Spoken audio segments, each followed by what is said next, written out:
Welcome back to the deep dive. Today, we are tackling a subject that, I have to be honest, usually makes my eyes glaze over a little bit.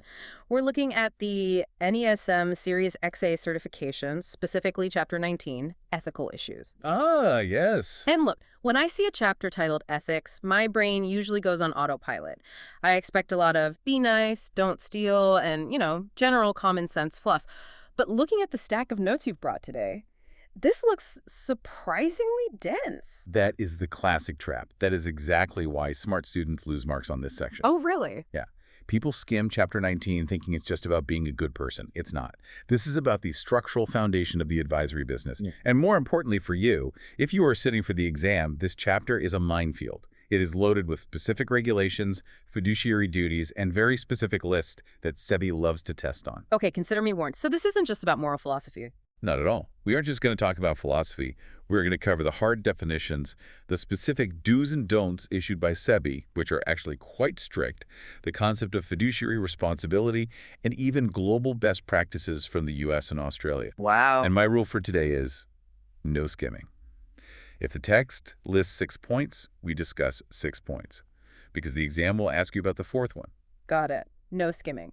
Let's jump right into section 19.1 then. Let's unpack the definition. What are we actually talking about when we say ethics in this context? Because to me, it feels subjective. Well, the text takes us back to the root. The word comes from the Greek word ethos, which means custom, habit, or character. But here is the distinction you need to make for the exam. The difference between what is legal and what is ethical. I usually think if it's legal, it's fine. If I'm not breaking the law, I'm good, right? Yeah, that's the floor. That's the absolute baseline. Legal just means you are obeying the law. You aren't doing anything criminal. But ethical is the ceiling. It goes a step beyond that. It deals with what is good or right based on character. The text lists the fundamental principles: honesty, fairness, diligence, care, and respect for others. Okay, but that sounds great on a greeting card. Can you give me a concrete example of this difference in the Indian market, like something that is legal but unethical? Sure. Let's look at the example regarding after-sales service. Imagine a distributor sells you a mutual fund. The transaction is perfectly legal. The paperwork is fine. They followed every rule to get your money. Okay. But after the sale, the market crashes, or you need help with a redemption, and the distributor ghosts you. They provide zero service. Now, strictly speaking, the sale was legal. Right. But abandoning the client when things get tough, that is an ethical violation. It's legal, but it's wrong. That makes sense. It's about the character of the business, not just the rule book. Okay, moving on to section 19.2, the importance of ethical conduct. Now, I have to play devil's advocate here. Businesses exist to make money. If I can make a quick profit legally, why should I care about character? Because in this specific industry, trust is your only actual product. The text emphasizes that while businesses exist for profit, advisory requires the client-first principle. It says trust takes years to build, but just a few moments to lose. Years to build, moments to lose. It's a cliche, but it feels true here. It is. Practically, this means avoiding conflicts of interest. If an advisor puts their own interest, like earning a higher commission, above the client's interest, the business might win in the short term. You might make that extra 1% today, Sure, but the business will collapse in the long term because word gets out. The text also mentions being proactive. Ethics isn't just reacting to problems. It's proactively suggesting things the client needs but didn't ask for. Like realizing a client has a new baby and telling them, hey, we need to update your nominee details before it becomes a legal nightmare. They didn't ask, but you knew they needed it. The text calls advisors custodians of money. Society looks up to business leaders. If you cut corners, you don't just lose a client, you lose the respect of society. Okay, let's get into the weeds. Section 19.3 deals with specific issues for investment advisors. And I see a quote here from Zig Ziglar. Yes, the text opens this section with a famous quote. You can have everything in life you want if you will just help other people get what they want. It's the philosophy that if you focus on the client's goals, your revenue will take care of itself. But clearly this doesn't always happen, or we wouldn't need this chapter. The source text lists 6 specific grievance areas. Basically, the 6 ways advisors screw this up. You said no skimming, so let's go through all 6. What's the first way to mess up?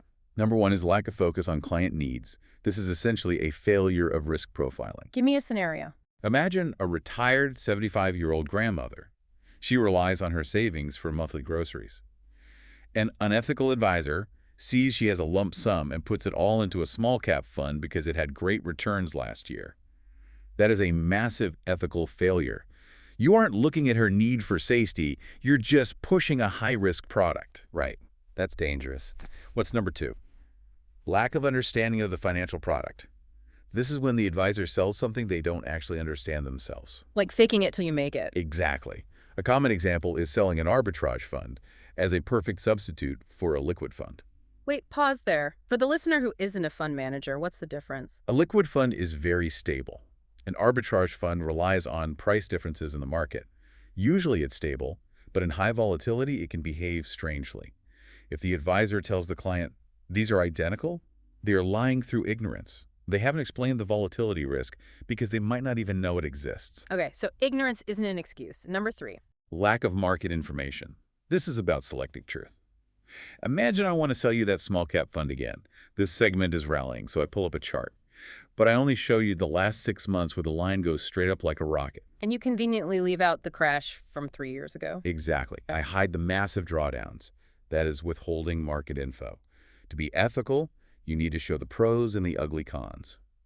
Number 4 is a term I hear a lot. Churning. What is that exactly? Flag this term for the exam.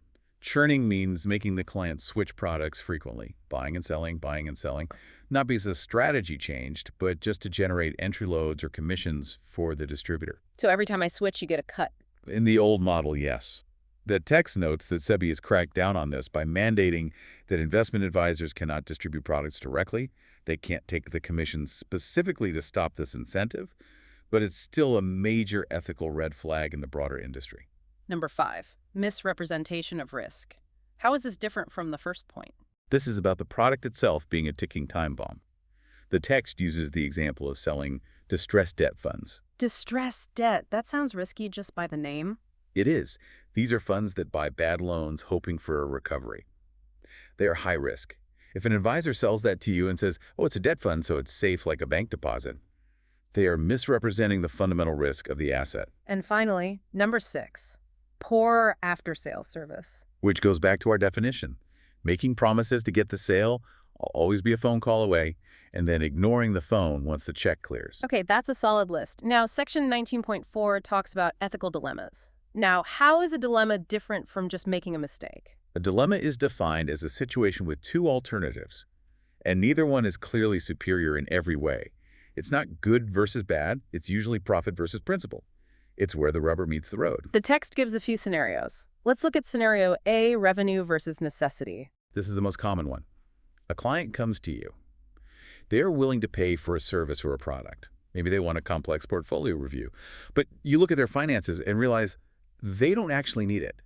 Their situation is simple. So option A is do the work, take their money. Option B is tell them save your money and I earn 0. Exactly. Option B is ethically correct. But option A is very tempting because the client is willing to pay. That is tough. If rent is due, option A looks really good.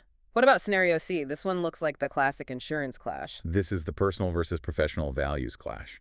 Let's say you are a distributor. You need to pay your bills. You earn a much higher commission selling a ULIP, a unit-linked insurance plan, or an endowment plan.